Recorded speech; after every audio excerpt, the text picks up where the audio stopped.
Merci Jean-François, on est de retour dans la zone Contreva que j'ai le plaisir d'avoir pour la première fois en 2023 Pierre-Paul Bézile-Lacasse de Lacasse et Associés. Et encore une fois, on va vous parler argent, finance et vous protéger un tout petit peu. Bonjour Pierre-Paul. Bonjour Denis. L'usage veut, et elle est bonne cet usage-là, qu'on se souhaite une bonne année 2023, santé et prospérité. Et je vous en souhaite, mon cher. Bien, merci beaucoup. Vous pareillement, bonne année 2023. On va sûrement avoir l'occasion de se reparler plusieurs fois cette année. C'est toujours agréable de pouvoir faire ça ensemble. Ah oui, effectivement, c'est toujours très agréable. Et là, aujourd'hui, on en a parlé un peu avant de rentrer en ondes, mais on va prendre un cas vécu. Et c'est quelque chose de typique. C'est des gens de cœur, de bonne volonté, mais qui se retrouvent dans des situations extrêmement difficiles. Et dans ce cas-ci, on parle de monsieur qui travaillait dans le métier de bûcheron, là, de l'exploitation forestière. Là. Oui, c'est ça. C'est le cas de la mise en situation. Là, c'est un monsieur qui s'appelle Gilles, dans la cinquantaine. Un gars, un homme travaillant. Là, un armoire à glace qui est habitué de travailler avec ses mains, qui a travaillé dans le bois à différents niveaux. C'est parti une entreprise avec une bûcheuse, une ébrancheuse, donc il travaille là, à son compte dans une entreprise à lui. Il y a des employés. Dans ce domaine-là, on en croise quand même beaucoup là, dans ce domaine-là. C'est un domaine assez demandant en termes, on va dire, d'heures à faire par semaine. C'est des équipes qui roulent normalement là, sur des machines qui n'arrêtent pas. Là, sur 24 heures sur 24, des équipes qui se relient. Donc, on est quand même dépendant de notre main-d'œuvre. Hein. On a des employés qui sont là, qui doivent être bons, qui doivent être présents, puis qui doivent faire des chiffres de 12 heures et des fois même plus parce qu'il faut finaliser de réparer des fois des machines à la fin de notre chiffre. Des gens, des fois, pas toujours faciles à gérer, donc ça nous prend des gens en place qui ont de l'expérience, parce que s'ils manquent d'expérience, on peut avoir des bris de machines plus facilement parce qu'il y a des choses qui ont été faites un peu croche. Fait que là, plus de bris, plus d'arrêts, moins d'argent qui rentre, qui peut amener toutes sortes de problèmes. Fait que c'est ça le contexte de base de ce dossier-là. Il faut que l'argent rentre parce que ces machines-là sont dispendieuses et financièrement parlant, les calculs sont serrés, là. Oui, effectivement, c'est très serré. Puis au point où les gens, si exemple, un employé tombe malade, le propriétaire, c'est pas rare de le voir faire un chiffre de 36 heures, là, parce qu'il faut qu'il fasse son 12, il remplace l'autre un 12 heures, puis il va faire son autre chiffre de 12 heures après. Okay. La main-d'œuvre est rare aussi dans ce domaine-là. Fait que non, c'est ça. Les gars, ils dorment quelques minutes pendant qu'un autre répare, puis c'est assez spécial. C'est très, très demandant. Les gens ne sont pas nécessairement au courant de tout ce que ce domaine-là exige, mais c'est quelque chose. Okay. Et la problématique dans ce dossier-là arrive, bon, évidemment, une problématique de main-d'œuvre qui est toujours à gérer, qui est pas facile, comme dans beaucoup de domaines. Mais Gilles se ramasse avec un problème de dos, de la misère à faire ses heures qu'il faut qu'il fasse, le fait malgré la douleur, mais à un moment donné, ça fonctionne pas. Et doit s'absenter, a des tests, doit se faire opérer. Donc, quand même, une problématique de santé qui est arrivée du fait de travailler dur avec son corps toutes ces années-là. Et doit gérer à distance sa compagnie. Hein. Sa compagnie, il faut qu'elle continue d'opérer. La compagnie a des paiements. Faut que ça roule. Faut que l'argent rentre quand même. Donc, gère les gars à distance, a de l'aide un peu pour ça. Mais quand je n'ai pas là, évidemment, des employés, c'est OK. Quand il y a une question, des fois, c'est plus dur de trouver la réponse. Les gens ne veulent pas nécessairement prendre le livre parce qu'ils ne veulent pas faire d'erreur. Des fois, le monde prenne ça un petit peu plus lousse aussi parce que ça reste une job très exigeante. Fait que finalement, les comptes s'accumulent, les retards s'accumulent, des employés qui rentrent pas, et là, il n'y a personne pour reprendre les chiffres. Fait que les machines qui opèrent pas, des bris de machines, toutes sortes de situations qui se passent sur plusieurs mois, qui amènent l'entreprise à avoir des retards importants au niveau des dettes. Quand Gilles, finalement, est prêt à revenir, il n'est pas 100%, mais il est prêt à revenir, et retourne travailler, tant bien que mal de faire remonter ça, mais ça fonctionne pas. Fait que Gilles est venu me voir à partir de ce moment-là, pour qu'on regarde qu'est-ce qu'il y avait à faire. Les dommages étaient trop grands, malheureusement, dans la compagnie. Il n'y avait pas d'acheteur potentiel non plus. C'est sûr qu'on regarde toutes sortes de solutions pour sortir la personne du trouble, essayer, d'exemple, de revendre les machines ou de revendre l'entreprise en opération, mais ça fonctionne pas. Donc, doit fermer sa compagnie. La compagnie a beaucoup de dettes, donc doit la mettre en faillite. Hein. La façon de fermer une compagnie qui a des dettes, c'est de la mettre en faillite. Donc, on gère ça ensemble. Donc, on prend en charge la compagnie, on produit les rapports TPS-TVQ, on finalise l'entreprise. On remet les machines aussi qui sont financées. Hein. C'est des grosses machines là, à coût de 300, 350 000 par machine. Donc, c'est des gros montants. Et comme malheureusement tous les propriétaires de petites entreprises comme ça, ben, les prêts sont cautionnés. Donc, Gilles a cautionné personnellement les prêts en question. Donc, même si les machines sont redonnées pour être vendues, sont revendues par la suite, ben, il y a un solde sur l'ensemble des machines qui reste d'à peu près 300 000 à Gilles et donc à la compagnie. Bon. La compagnie est en faillite, ben, Gilles tombe responsable.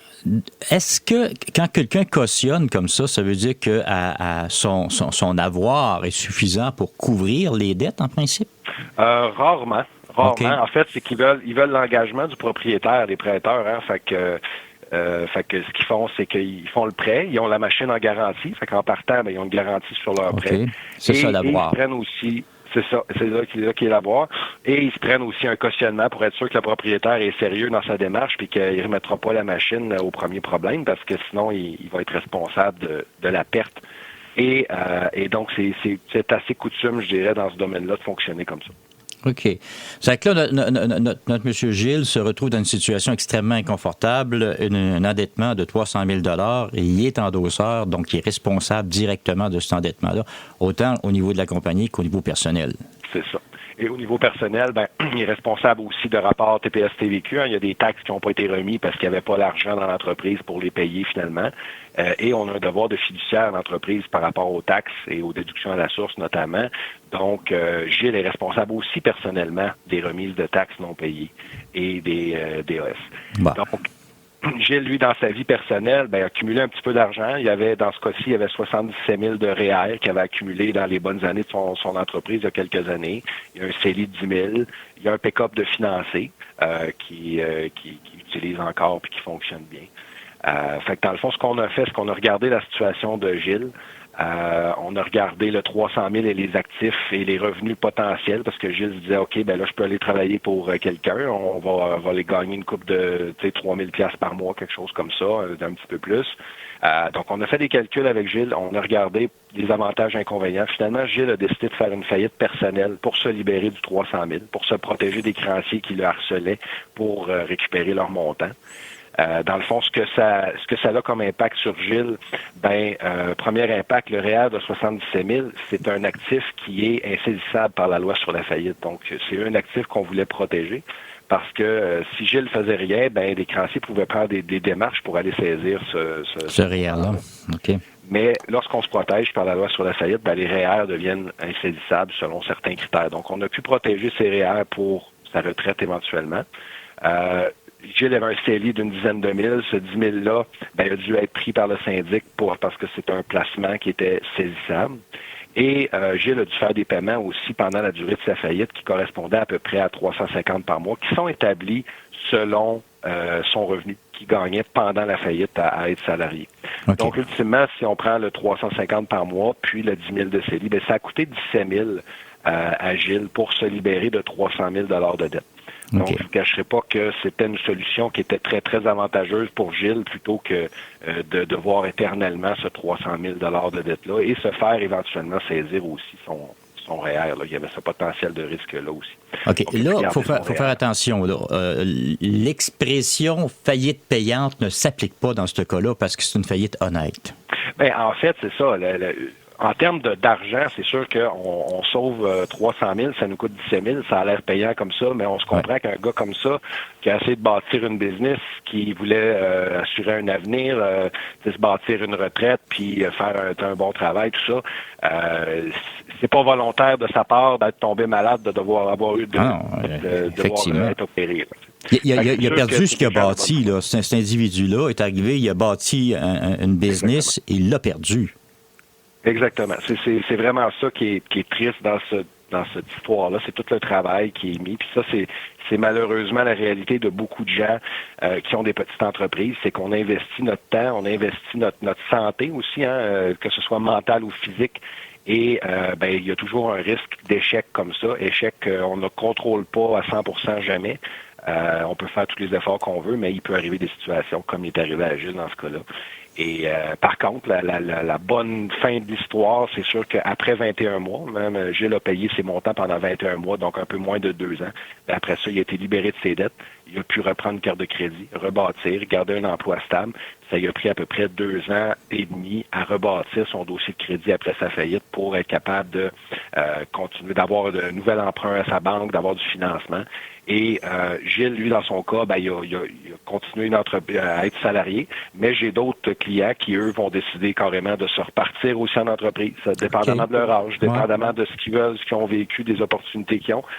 J'en ai qui se sont repartis en business aussi dans d'entreprises similaires. Des fois, ils ont fait des choix un peu différents. Des fois, ils ont fait les choses un peu différemment de leur première expérience. Mais c'est pas pour rien qu'il y a beaucoup de propriétaires d'entreprises qui ont réussi, qui ont passé une fois ou deux, disons, dans leur vie par la faillite dans leur jeunesse pour apprendre de ces expériences-là, puis faire des choix des fois un peu différents. Ouais, la gestion d'une entreprise, là, on l'apprend sur, excusez l'expression, on l'apprend sur le tas, là, à quelque part. Ah oui, dans beaucoup de cas, effectivement. On apprend du moins une grosse partie sur le tas. On a beau avoir la meilleure expérience terrain, la gestion d'une entreprise, la gestion des papiers, la gestion des employés, c'est toutes des choses qu'on doit apprendre sur le tas dans beaucoup de cas. Ouais. Notre ami Gilles, est-ce qu'il y avait un meilleur moment pour aller rencontrer le syndic? Est-ce qu'il aurait pu le faire beaucoup plus tôt par rapport à son cas?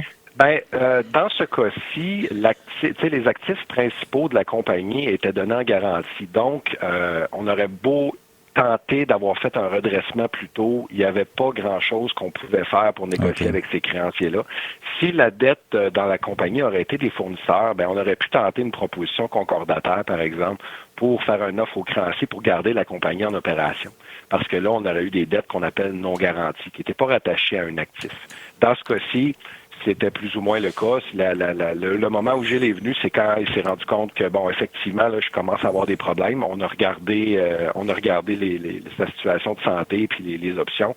Puis là, il a fait le choix pour sa santé de dire non, je continuerai pas à essayer de rembourser, renflouer cette dette-là dans ma compagnie. Et je vais passer par la faillite. Mais effectivement, le redressement dans d'autres cas est possible.